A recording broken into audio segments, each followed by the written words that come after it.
With interest in Pakistani politics at an all-time high, I see news agencies and journalists all around the world writing opinion pieces about Pakistan. As somebody who has been reporting and writing about Pakistan and politics in Pakistan for well over a decade at this point, I personally find a lot of these opinion pieces to be misinformed and in some cases flat out incorrect, which is why I'm making this video as a crash course into Pakistani politics, into the nuance of politics in Pakistan, and specifically about Imran Khan, because I feel like that's a blind spot a lot of international media has, and particularly those journalists who, in normal circumstances, I probably would agree on with 99% of the issues that they speak about. People like Ryan Grimm, people like Murtaza Hussain, whose work I really respect in terms of what they've done for Palestine, in terms of calling out the genocidal rhetoric from Israel, the genocide that Israel has committed, the support that they have received from the United States of America for committing that genocide, as well as the historic role of the state of Pakistan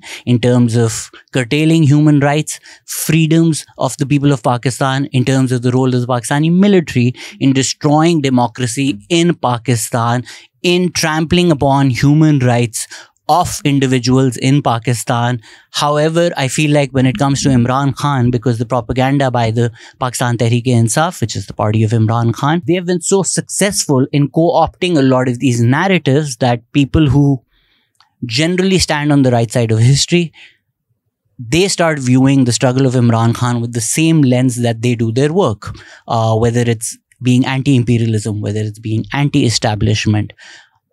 Somebody like Ryan Grimm or Murtaza Hussain, they've almost made a career out of speaking about Pakistan and Imran Khan, particularly over the past couple of years at this point. However, I was shocked, I was baffled to read one of their pieces where they said that Imran Khan was Prime Minister, and as Prime Minister, he could have stopped the appointment of General Asim Munir. That article in The Intercept was later corrected, but not knowing something as simple that General Asim Munir became the Chief of Army Staff after Imran Khan's removal as Prime Minister. In fact, months after that, Imran Khan was removed in April. Asim Munir became Chief of Army Staff in November. The fact that they thought Imran Khan was Prime Minister then, even if that mistake was corrected, shows how shallow and how maybe recent their interest in Pakistani politics is, and how shallow their understanding of Pakistani politics is. So let this be a crash course, and I'm happy if anybody wants any references, if anybody wants any evidence for any claims that I make. Please comment, please email us at thepakistanexperience@gmail.com, and I'm happy to provide references and sources for anything that I say in this video. It might just be prudent to begin with recent events, which is the disinformation campaign. So let's say myth number 1, that 100 dead bodies were found in Islamabad. Let me provide you with this caveat before I start talking about it. The state of Pakistan did open fire at protesters. We all saw the video where officer of the security forces, particularly the Rangers, pushed a man off 3 containers, which is nothing short of attempted murder. The man survived, but the intention was there. You do not push somebody off such a big height without expecting that person to die, or at least being negligent about it. I have no sympathies for the state. The state's position that we did not fire at protesters is a lie. On the flip side, people like Khalid Bedouin tweeting that the military has killed as many as 100 people. Zalmay Khalizad has tweeted that military has killed as many as 400 people. Pakistan Tehreek-e-Insaf's own Twitter account said as many as thousands of people have been massacred. All of this is a flat out lie. It's flat out propaganda. PTI's own chairman, Barrister Gohar, has gone on the record to disown any claim which is more than 12 people have died. Of course, it's a travesty that 12 protesters had to die, but to say 100 people have died, 400 people have died, 600 people have died, it's a flat out lie. And frankly, as somebody who's a huge supporter of the Palestinian cause, I find parallels being drawn with Palestine to be offensive. What Israel is doing in Palestine is a genocide. Amnesty International has called it a genocide. What happened in Islamabad cannot be compared to Palestine. And the efforts being made by the party or people associated with the party to draw those comparisons, it's offensive. I think the focus of the world should be on Palestine, and the fact that Pakistan has not done anything for Palestine, if anything, not much, is what is a lot more offensive to me. I get that the credibility of the Pakistani state agencies as well as news in Pakistan is not at an all-time high, if it has ever been very credible. But credible organizations as the BBC, which might have been discredited because of their reporting on Israel-Palestine. But then you look at news organizations like Al Jazeera. The Guardian may have similar biases, but you cannot accuse Al Jazeera of being pro-West. There has been some good coverage as well. Al Jazeera did a great piece which clearly calls out the military establishment for its censorship and brutal crackdown on protesters, while at the same time acknowledging Imran Khan's own past and him cozying up to the military establishment for years. So these organizations were present. Representatives of all these organizations were present in Islamabad. They were independently able to verify. Let's get the facts straight. The state did tell the hospitals to hide the true figures. But PTI posted a list which turned out to be fake. The hospitals themselves denounced those lists. All international organizations, none of them have been able to verify any figure more than 12. The maximum any news organization has been able to verify in terms of the people who've died in the protest is 12. PTI itself has given the name of 12 people. 200, 400, 300 number was not true. Which in itself is a tragedy, which in itself shows how fascist the state of Pakistan is. I do not understand the need for international news organizations or people reporting on the left around the world to inflate the figure at all. Hospitals in Islamabad and doctors in Islamabad have confirmed that a lot of people showed up injured, as many as 28, 30, 40. At this point, it has been a week. If we are to assume that 100 people died and there was a cover-up, the families of those victims would have shown up. And as much as I understand the skepticism around Pakistan and any news coming out of Pakistan, I think people need to understand that not every single individual living in this country is a corrupt, terrible, and reprehensible individual. Think about how possibly 100 dead bodies could have been hidden. Let's assume the military did it. They turned off all the lights. They shot at all the people. What happened to the dead bodies? You need emergency services. You need ambulance and drivers. You need hospitals. You need the dead bodies to go to the hospitals where patients, families of other patients are all there. You cannot possibly hide 100 dead bodies. The families of those victims would have showed up in Islamabad by now asking for the dead bodies. As much as our state is autocratic, it's incapable. And this goes down to their competency of doing a cover-up. They're incapable of hiding the fact that they killed hundreds of people. It's simply not possible. There would have been blood on the streets. You would have found shell casings for bullets. All it takes is for one journalist or one resident of Islamabad to fly a drone for the video evidence to emerge. None of that has emerged. So we can agree that the state of Pakistan is fascist, has been fascist. The military has played a central role in that fascism for the past 75 years. We can agree that 12 people were killed. These were protesters. These were people asking for their rights. Killing them in cold blood is reprehensible, especially for the Rangers officer who pushed that guy from a container. There should be repercussions. They should be fired, without having to lie about the fact that thousands were killed or hundreds were killed, just to draw more media attention to this over other instances around the world which are equally reprehensible, if not more. Ryan Grimm and Murtaza Hussain have even gone to the extent of publishing a piece on Dropsite News which claims that the ISI units were dispatched to Jinnah Avenue to remove all traces of the violence, according to a mysterious source that they have. They write that this includes removing bodies, shell casings, and any other evidence. How exactly it happened, they have no plausible theory for that. How exactly was the blood of hundreds of victims magically removed from the streets of Islamabad? Where did the bodies go? There is no possible scenario where this could have happened, and they offer no theory as to how it happened.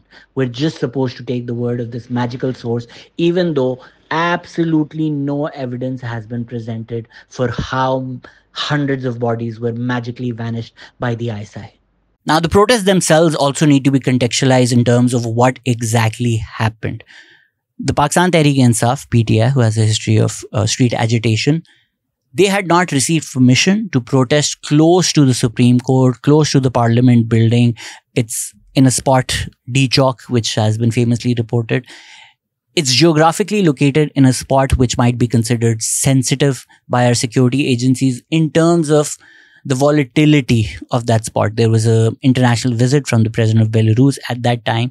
So the negotiations between the Pakistan Tehreek-e-Insaf and the government was that you will not be allowed to protest at D Chowk. Yes, the government used fascist tactics. The government used autocratic measures to curb dissent, to stop these protests altogether. Motorways were shut down. The internet was shut down. Containers were set up.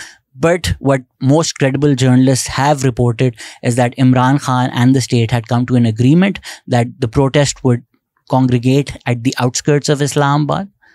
How the decision was made that we're going to now break the barriers and enter into sensitive areas where the state had not allowed the PTI to protest, there is a lot of confusion around that. There is an opinion that Imran Khan's wife, Bushra Bibi, who was leading the protests, she unilaterally decided against the party policy to go on to challenge the government, to break the barriers down, to climb up containers and enter D Chowk. There's another opinion that Imran Khan had told Bushra Bibi to do that, even though he had agreed with the state. Regardless of how it came to be, the facts are such that the government had not allowed the Pakistan Tehreek-e-Insaf to protest at D Chowk where they wanted to protest. They were allowed permission. The outskirts of Islamabad, reportedly Imran Khan had agreed, and that's where the Pakistan Tehreek-e-Insaf should have protested, in my opinion, as well. BBC reports that Imran Khan from jail encouraged people to continue towards D Chowk. He said, "My message to my team is to fight till the end. We will not back down." Once they broke down the barriers, once they tried entering D Chowk, and the state feared that these were armed protesters, even though there's not a lot of evidence that has emerged at all that these protesters were carrying guns. The Chief Minister of Khyber Pakhtunkhwa, Ali Amin Gandapur, has threatened violence in the past. Even in this case, he said, "We are armed with bullets." But there is no evidence so far that these protesters had at all fired at the security officers. So by all accounts, the best estimations are that these protesters were peaceful. They had broken down barriers and they were trying to enter into an area where they had not permission, where they did not receive permission to protest. And that's when they were fired at. The Interior Minister, Mohsin Naqvi, who was an Interior Minister during the caretaker setup, which was unconstitutional.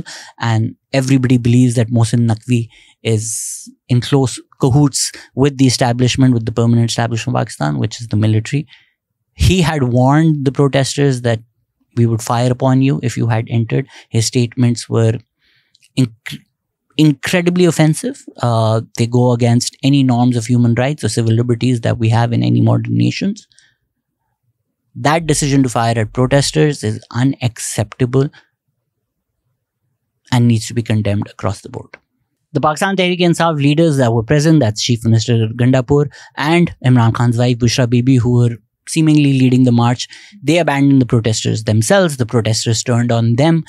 Their car was attacked. Bottles and rocks were thrown at their cars.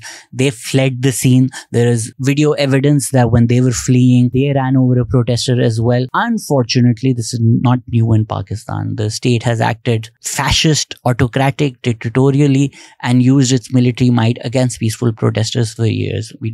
I don't want this video to be a history lesson, but right from the movement for restoration for democracy, and even before that, the movement against Ayub, the movement against Zia, there's been a history of this. What happened is reminiscent of what happened in Kharkamar recently, the Pashtun Tahaffuz movement, which is an indigenous organic movement popular in Khyber Pakhtunkhwa, which gained popularity after Naqibullah Masood was killed in a police encounter in Karachi by Rawan Bar. The Pashtun Tahaffuz movement was leading a peaceful protest in Kharkamar when they crossed a military checkpoint and they were fired at. 12 to 13 protesters of the Pashtun Tahaffuz movement, who were peaceful, who were not carrying weapons, were murdered in cold blood. However, the Pakistan Tehreek-e-Insaf was in government at that point. They defended the military. Leaders of the Pakistan Tehreek-e-Insaf went to the National Assembly. They called the Pashtun Tahaffuz movement enemies of the state, and they said that anybody challenging the writ of the state, this is how they will be dealt with. These were traitors. So Pakistan has a history of using fascist tactics against peaceful protesters. When Pakistan Tehreek-e-Insaf was in power, they defended all of these tactics. Sedition charges were put against student protesters.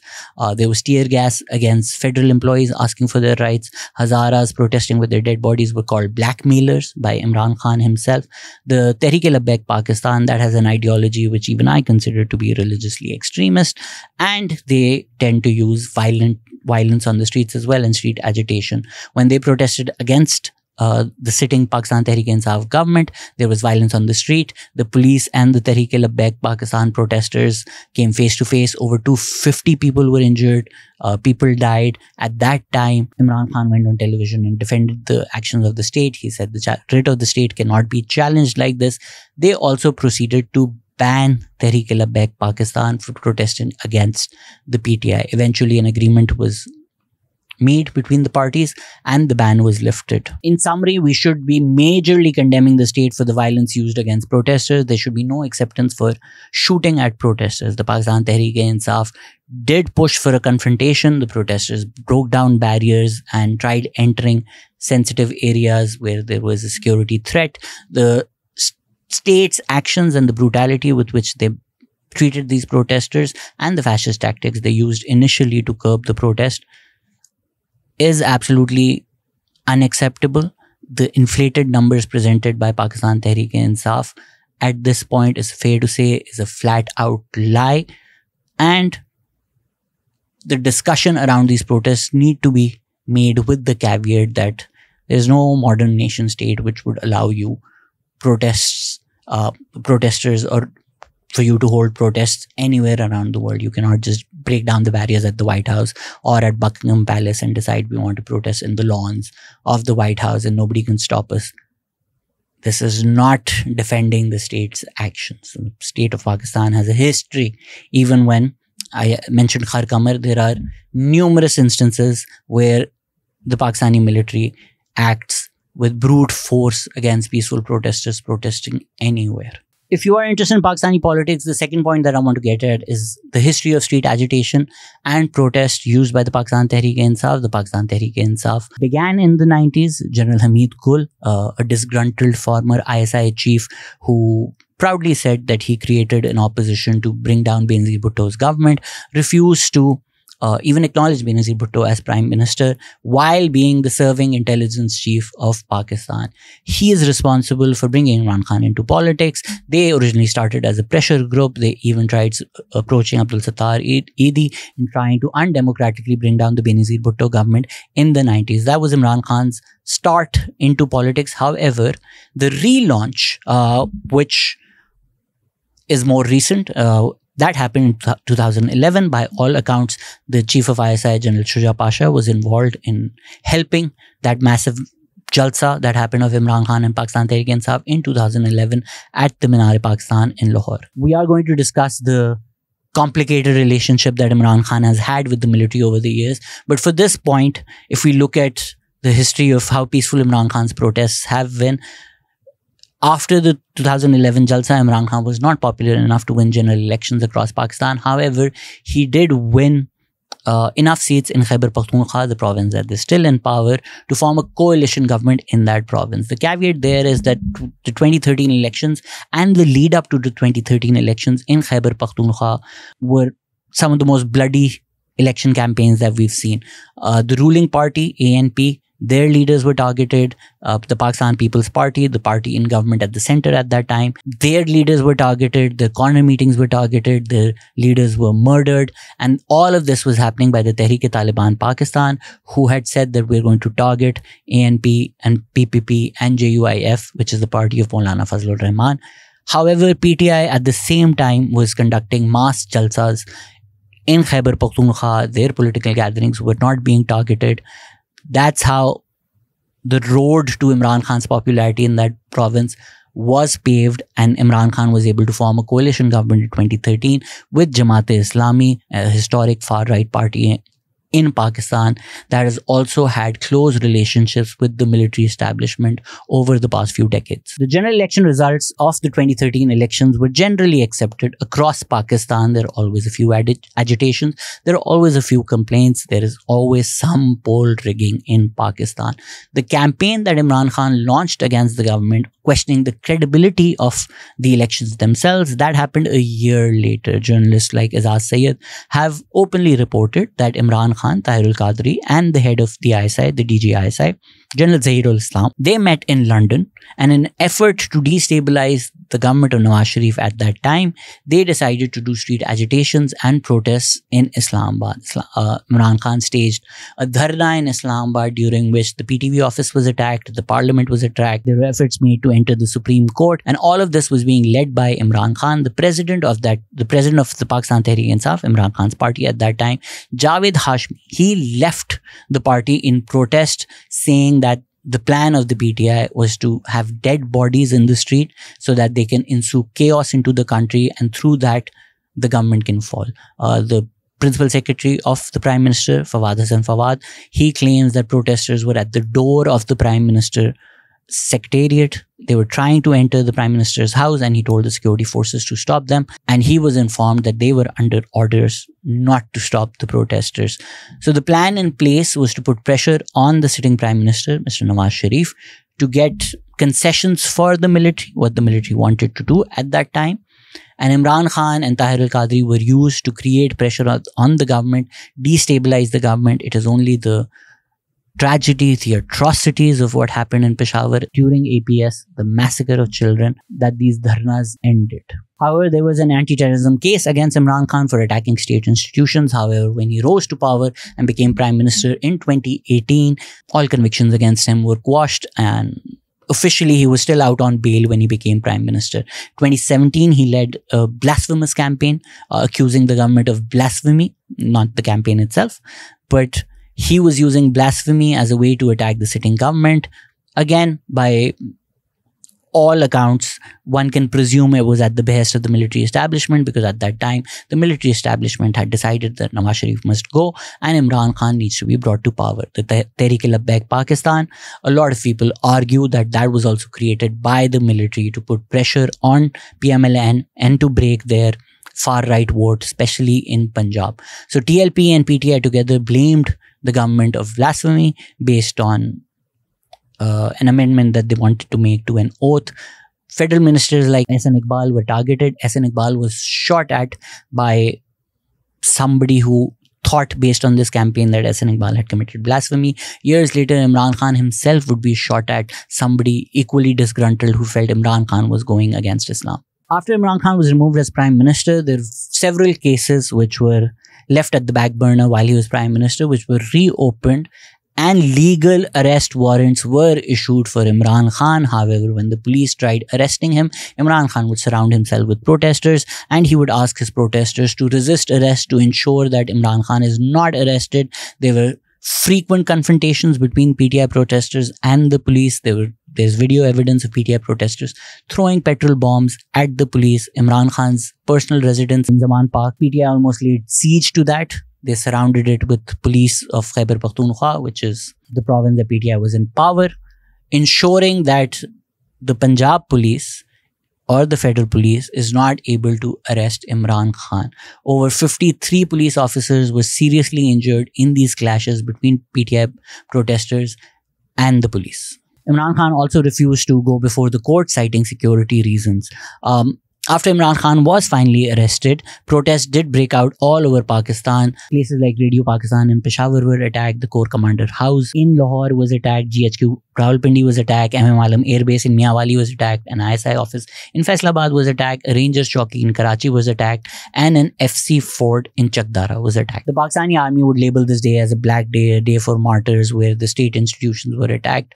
I believe that is equally a piece to use for propaganda, because based on that, they started a brutal crackdown against the Pakistan Tehreek-e-Insaf, their leaders and their supporters, which is equally condemnable. I think the reason that there is such an acceptance around the violence that was committed during this time is the idea, which is the next myth that we're going to get into, that Imran Khan is innocent. Somebody as idiotic as Tristan Tate has also tweeted that Imran Khan is innocent. Well, if the Tate brothers are saying something, I think it's usually smart to be on the other side of what they believe history to be. It's absolutely true that Imran Khan is only in jail right now because he's had a falling out with the military, and if the military needs him tomorrow, all the cases against him would magically vanish. It was equally as true for Nawaz Sharif, where Nawaz Sharif was only in jail because he had a falling out with the military, and when the military needed him, magically all the cases disappeared and he was back leading his party into elections in 2024. Both of these are facts, but both of these facts do not deny or do not negate the reality that both Nawaz Sharif and Imran Khan were involved in corruption. There is the aforementioned 2014 case against Imran Khan for attacking state institutions. There is a foreign funding case where the Pakistan Tehreek-e-Insaf and their leaders are accused of siphoning off funds from the party into their personal accounts and receiving funds from prohibited sources. Most of it is not up for debate. If you go through the case, if you go through the judgment, there is enough evidence to implicate the party in all of those instances. Then there is the 2022 Simon Clark story in the Financial Times where Arif Naqvi of Abraj Group, who was later accused of misappropriating $230 million funds from the investors, a sham cricket match was arranged where Imran Khan was involved and millions of dollars were sent to the Pakistan Tehreek-e-Insaf. One can assume for a further quid pro quo because Arif Naqvi has also funded other parties in Pakistan, and then he has been involved in business dealings in Pakistan as well. Why Arif Naqvi chose to provide such funds to Imran Khan is up for debate, but the fact that a sham charity event was arranged to ensure that those funds are received by Pakistan Tehreek-e-Insaf is not up for debate. As Prime Minister, Imran Khan also told the FIA, the Federal Investigation Agency, to not go after Arif Naqvi because Arif Naqvi helped fund the PTI. Then there's also the case of £190 million that the UK government sent to Pakistan, telling the country that these are funds which were used in corrupt practices. Instead of that fund going to the country itself, Imran Khan diverted it to the account of the Supreme Court by the approval of his cabinet and his government to settle the fine the Supreme Court had imposed on Malik Riaz, the man accused of corruption in the United Kingdom. His funds were given back to him by Imran Khan and his government, and then Imran Khan and Malik Riaz started doing business together, including working on construction contracts and land contracts for Imran Khan's university, which is Al-Qadir University, which, despite millions being spent on till about a couple of years ago, only enrolled less than 100 students. Imran Khan is also accused of stealing state gifts. Yes, Imran Khan by law was allowed to retain these state gifts, but the criminality of it comes into play when you undervalue what the state gift is actually worth, and then you create a fake receipt of sale but actually sell it for a lot more so that you don't have to pay tax on the profit that you've earned. Imran Khan also made more money selling state gifts as Prime Minister than he had his entire life. Usman Manzoor has done a story for Facts Focus which states by 2021 the total net worth of Imran Khan, including all of his assets, was 141 million rupees, whereas the total value of the state gifts from the Tosha Khana that he had retained, and bear in mind that these values are likely to be undervalued because these were done by the organizations of his own choosing or his government's choosing, were 142 million rupees. So Imran Khan took state gifts worth more than his entire net worth that he had accumulated over his 66 years.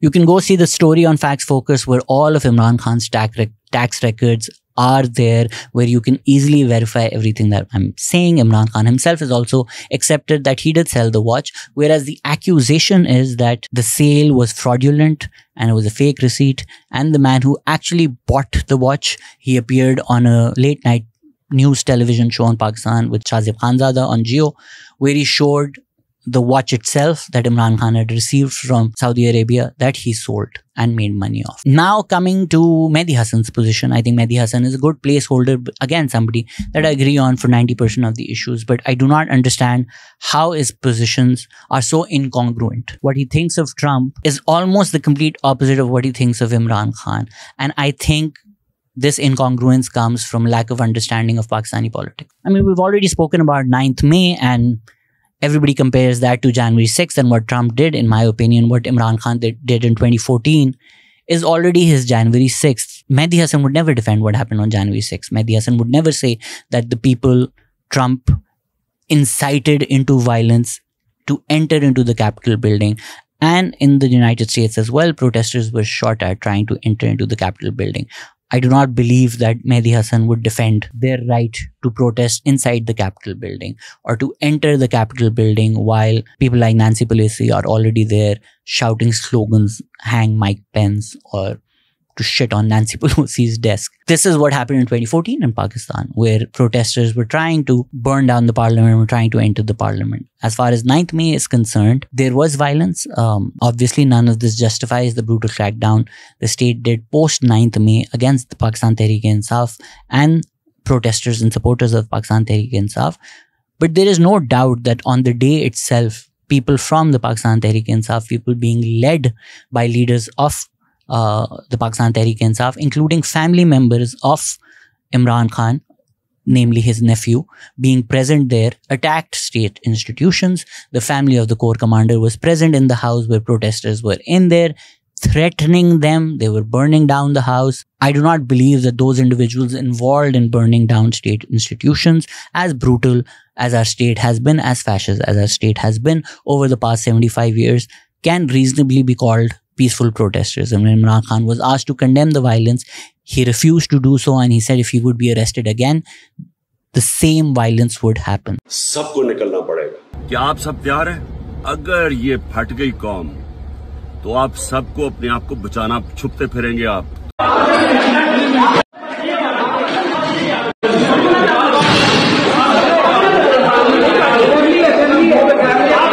My question to Mehdi Hasan is quite simple. What exactly is the difference between Donald Trump's rhetoric and Imran Khan's rhetoric, specifically when it comes to these protests and the violence that results from inciting these protests? I mean, Mehdi Hasan goes to the extent of saying January 6, 2021 will forever be the date that armed Trump supporters pulled off something Al-Qaeda couldn't on September 11th, an attack on the Capitol. Well, Imran Khan has pulled that off in Pakistan more than a couple of times. So how come Trump supporters are being compared to Al-Qaeda by Mehdi Hasan, but he's fully supporting the Pakistan Tehreek-e-Insaf and their movement? I mean, Mehdi Hasan has repeatedly called out Donald Trump for his speeches that incite hatred, that incite violence. Well, there is a track record of Imran Khan where he compares his movement to jihad, where he eggs on his supporters, where he calls his opponents in the worst kind of names, in ways which would incite people towards violence. His leaders have openly called on the supporters to attack institutions, to abuse people. Fawad Chaudhry went to the extent of saying that you will have to take revenge for the blood spilled. Be under no illusions what is being asked for by the PTI supporters repeatedly. It's not a coincidence that a lot of these PTI protests end up in violence. Even when these protests do not happen, there is violence. Leaders of the other parties have been attacked by PTI supporters. They've been abused in instances which can be traced back to the party or party officials or people working with the party. So my question to Mehdi Hasan is, how does Trump become unelectable based on the violence committed by his supporters and the incitement to violence that Donald Trump has committed and the criminal charges against him?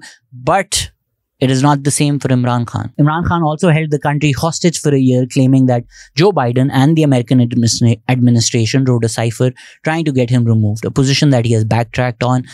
In the interview that he gave to Mehdi Hasan, he admits that now he knows that it was not Biden, but it was Bajwa who got him removed. Imran Khan's wife, Bushra Bibi, has now gone to the extent of completely disavowing the American regime change theory and claiming that Saudi Arabia got Imran Khan removed because Imran Khan wanted Sharia, and insinuating that Mohammed bin Salman does not want Sharia in Saudi Arabia anymore. So they got Imran Khan removed. So the fact that the country was held hostage for a year and there were protests all over Pakistan, all of that turned out to be a complete lie. And over the past 2 years, Imran Khan has been painted as an anti-imperialist hero by the left. Amar Ali Jan wrote an article right when it started, telling the left of the world that Imran Khan is not anti-imperialist and that they're really missing out on the nuances of Pakistani politics. Where does that impression of Imran Khan now lie, now that Imran Khan has spent thousands of dollars lobbying the same American administration of, well, they've always had close relations with Trump, so I guess their anti-imperialism only extends to Joe Biden. It does not even extend that far because there's a Zoom call of Imran Khan that leaked where he's begging a US congresswoman to intervene on their behalf, to at least give a statement for them. They have lobbied Democratic congressmen. They've asked Democratic congressmen to come to pass a resolution in their favor. Removed by the ex-army chief because the military establishment is very powerful here. So he conspired with the people who are in power right now, and a lot of the army is powerful, the secret agency, so they're toppled by governments. We just want a statement highlighting what is happening, and that would really help us. When someone like you speaks out, it makes a lot of waves in our country.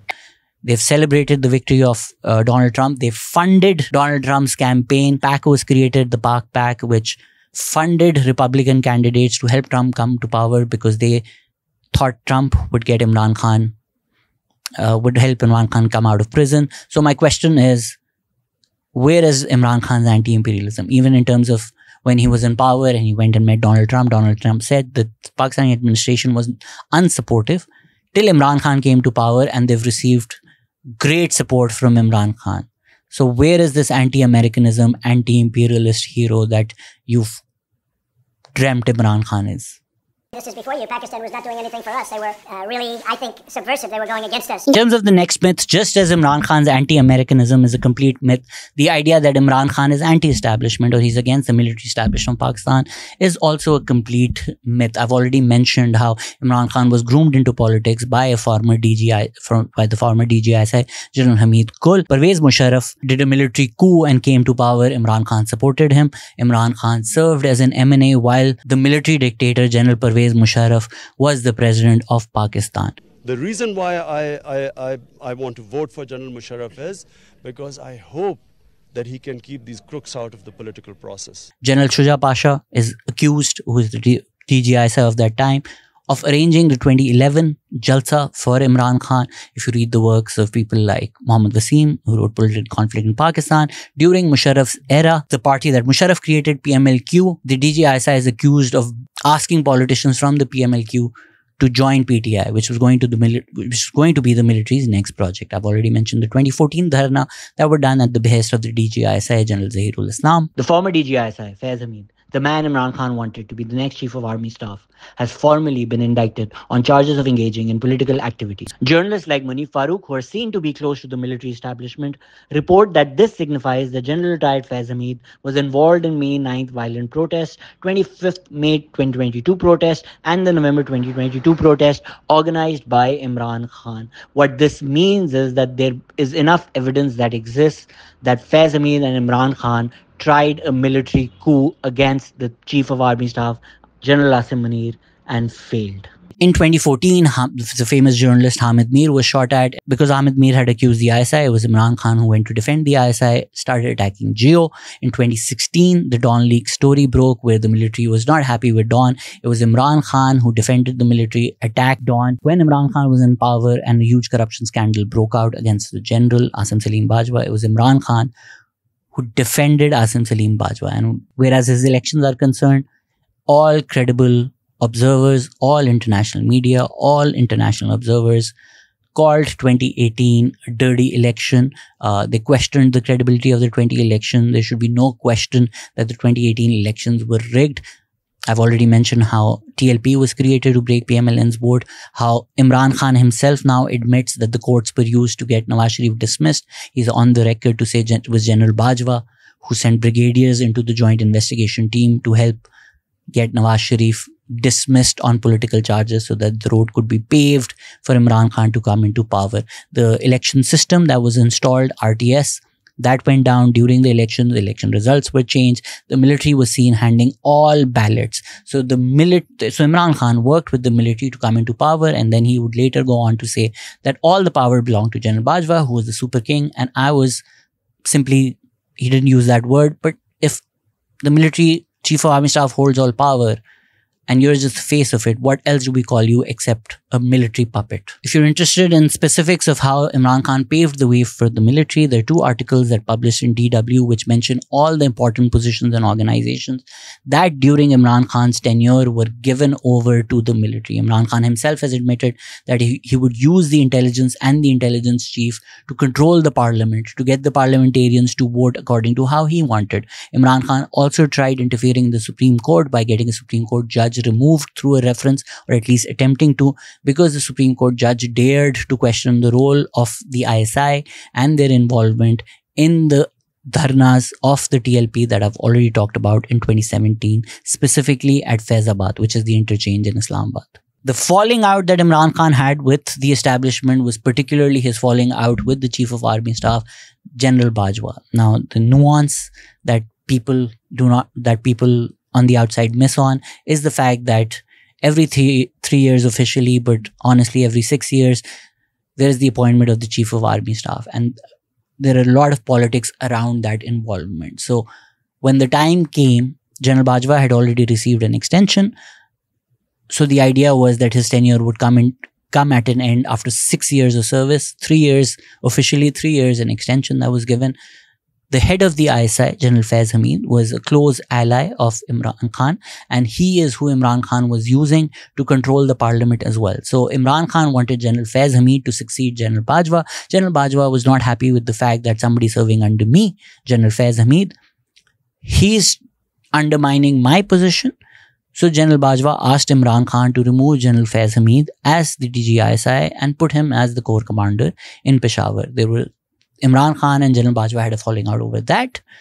There was a lot of confusion at that time where the military had announced the new DGISI and Imran Khan said that I've still not interviewed these people. The military was not happy with him. So after the vote of no confidence, my analysis is that General Bajwa created that chaos so that during that chaos, he can take advantage of that and get an extension. So what we saw was not a movement against the establishment by Imran Khan. We saw an intra-establishment conflict where Imran Khan wanted a certain military general to be the new Chief of Army Staff. The opposition wanted somebody else to be the new Chief of Army Staff. And General Bajwa, the existing Chief of Army Staff, wanted an extension of his tenure. The evidence for that is that even after being removed, that Imran Khan now accuses General Bajwa of removing him. Imran Khan worked with General Bajwa. Imran Khan actively, publicly lobbied for General Bajwa to get another extension to stop the appointment of General Asim Munir as the Chief of Army Staff. He called for protests in Islamabad and Rawalpindi in an attempt to stop the appointment of General Asim Munir. Imran Khan has gone on the record to say that he dissolved Punjab and Khyber Pakhtunkhwa's assemblies on the advice of General Bajwa, and this is months after he claims to have been removed by General Bajwa. So this Game of Thrones-like conflict that you see is what resulted in the disaster that we saw over that entire year or so in Pakistani politics.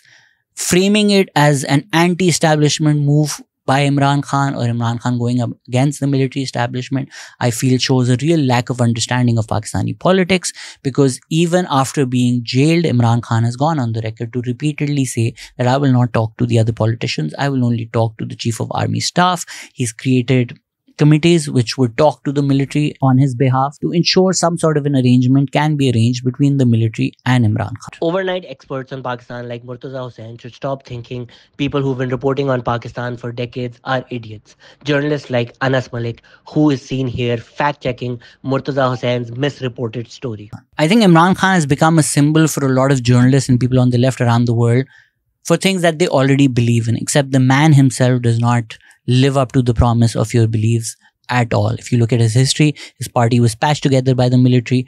All the people in his cabinet, in his party, were career military politicians.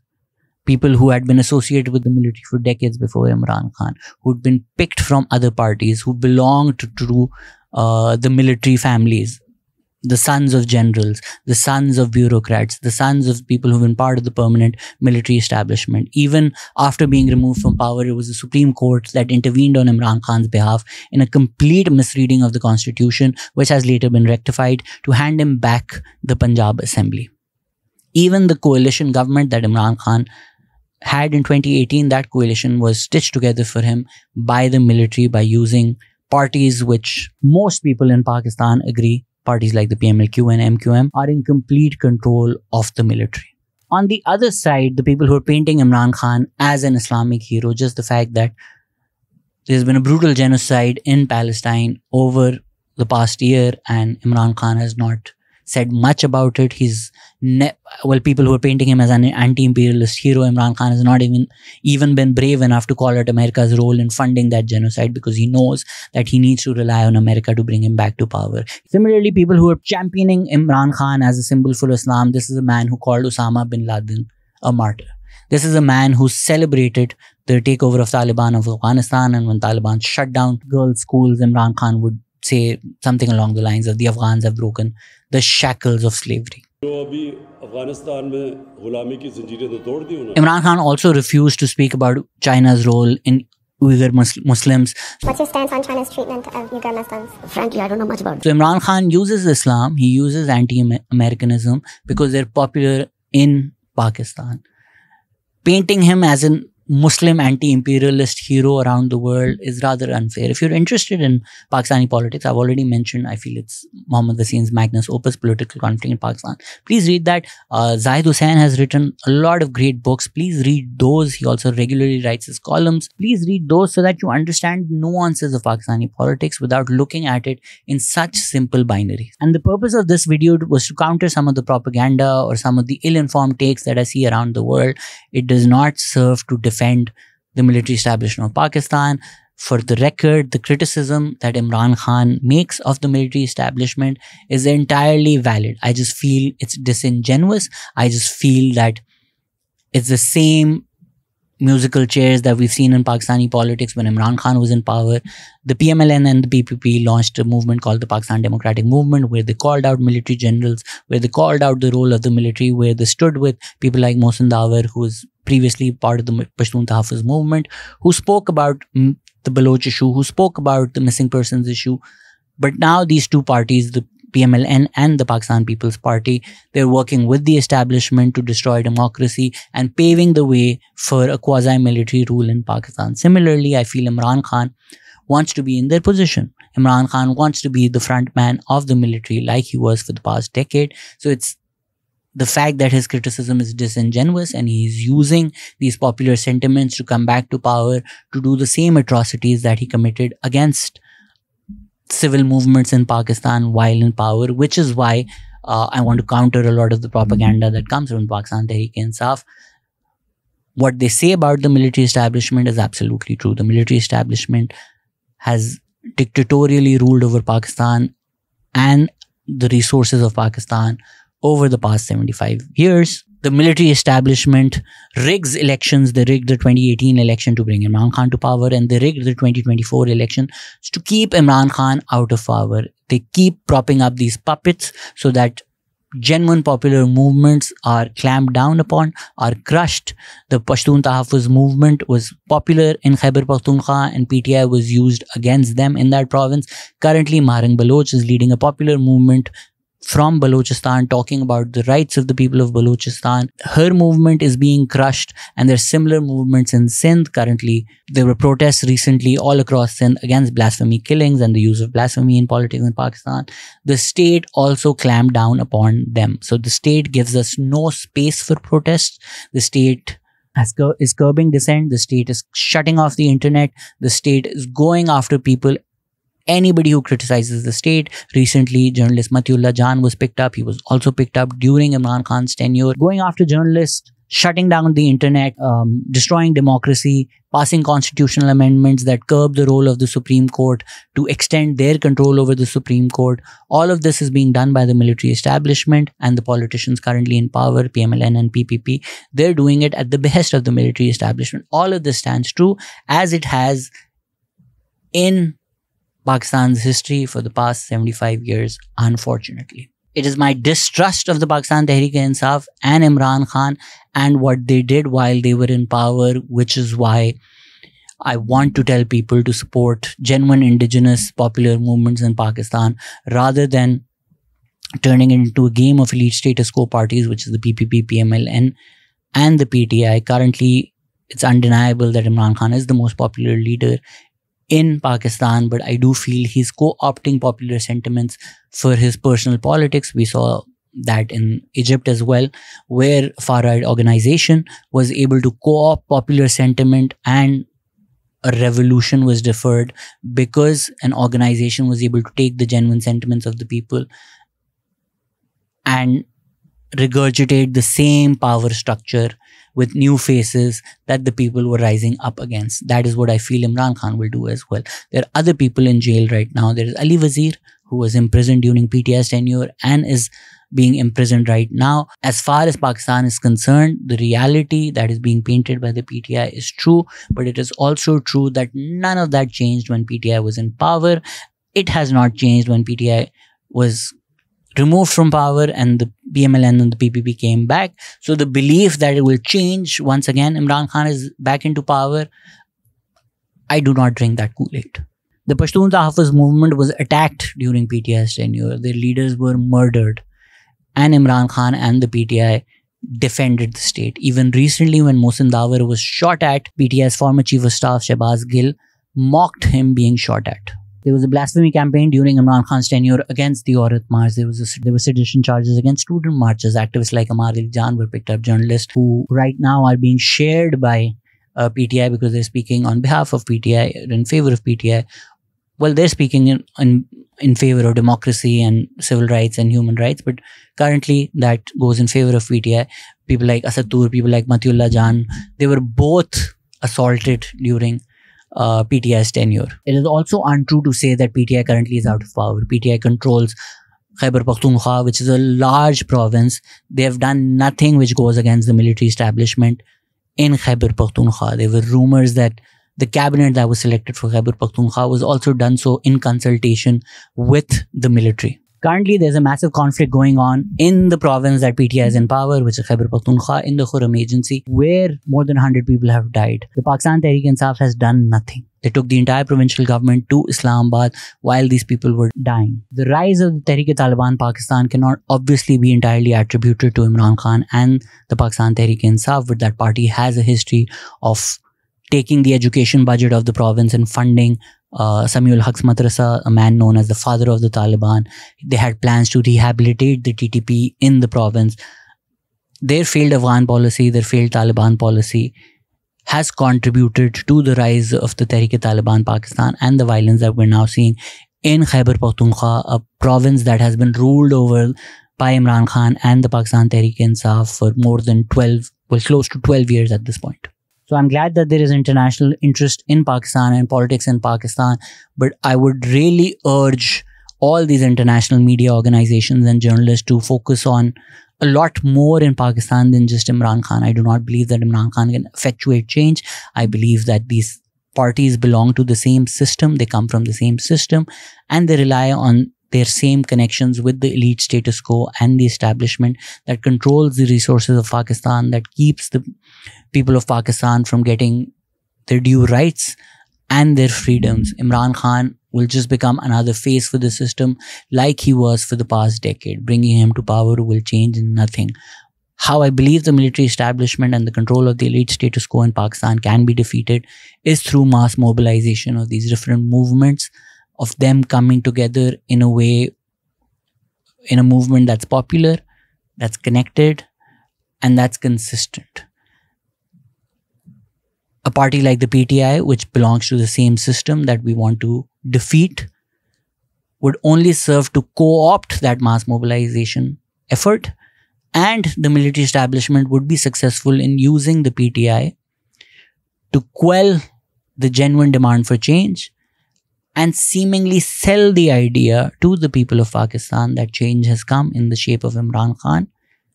But well and truly, nothing will change, as nothing changed despite change being promised in 2018. And honestly, all of this is made worse by the fact that the man who will inarguably co-opt the popular sentiments of Pakistan, which is genuinely anti-establishment, is genuinely fed up of the control of the resources and our rights by the establishment in Pakistan. Imran Khan is somebody that the TTP named as their spokesperson.